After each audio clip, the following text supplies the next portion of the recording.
ito ay rated SPG. Striktong patnubay at gabay ng magulang ang kailangan. Matagumpay nga na nakawala sila tanggol sa panganib na dala ng Red Phoenix. Nalagpasan nila ang grupo ni Lucio at ngayon ay kasama na ni Tanggol ang kanyang ama na si Ramon. Sa kanilang tinitirahan ngayon ay sabay silang dalawa na nag-iisip ng mga paraan. Kailangan nilang makaganti sa lahat ng kanilang mga kaaway na nagdulot ng hirap sa kanilang buhay. Ang paghiganti ang tanging laman ng kanilang mga puso at isipan. Si Ramon ay hindi na makapaghintay na harapin ang mga girero. Ang pamilyang ito ang sinisisi niya sa lahat ng pagdurusa ng kanilang pamilya. Hahayaan muna ni Ramon na gumaling ang kanyang mga sugat na natamo. Kapag siya ay malakas na ulit, sisimulan niya na ang kanyang pagbabalik.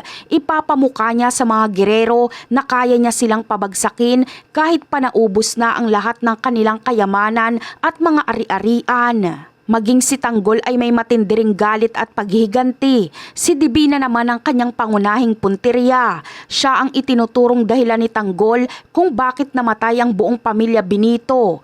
Ang ginawang pagtatraidor ni Divina sa kanila ay hindi kailanman malilimutan ni Tanggol. Sumumpa siya na haharapin si Divina at sisingilin ito sa lahat ng mga buhay na nawala dahil sa kasalanan nito. At dumating na nga ang araw ng pagsugod ni Tanggol sa mansyon kung nasaan si Divina.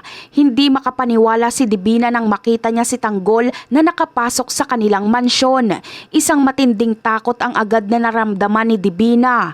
Alam niyang dumating na ang oras ng kanyang pananagutan. Dahil sa tindi ng galit ni Tanggol, mabilis niyang naubos sa mga tauhan na sumubok na pumigil sa kanya. Si Divina na ang susunod na haharapin ni Tanggol.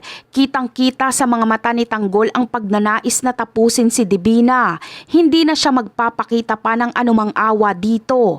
Napakaraming tao ang nadamay at nasakripisyo ang buhay dahil sa ginawang paglalaglag ni Divina sa kanila sa mga pulis. Ito na ang magiging huling paghaharap ng dalawa dahil sigurado na si Tanggol na pagbabayarin niya si Divina at buhay mismo ni Divina ang magiging kapalit. At yan ang aabangan natin. Bye!